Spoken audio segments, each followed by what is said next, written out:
আমরা পিথাগোরাসের সূত্রে অ্যাপ্লাই করব।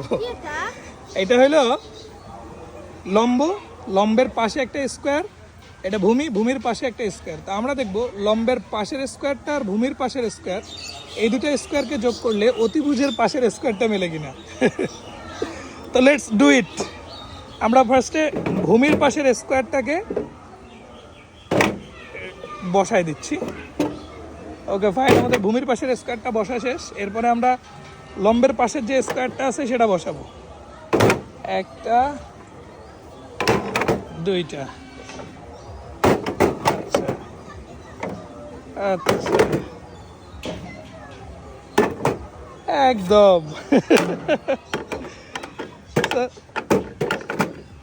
আমরা তাহলে এবার একটু এদিক থেকে দেখি। ভূমির পাশের স্কোয়ার, লম্বের পাশের স্কোয়ার, এই দুটার সামেশন আলটিমেটলি অতিভুজের স্কোয়ার।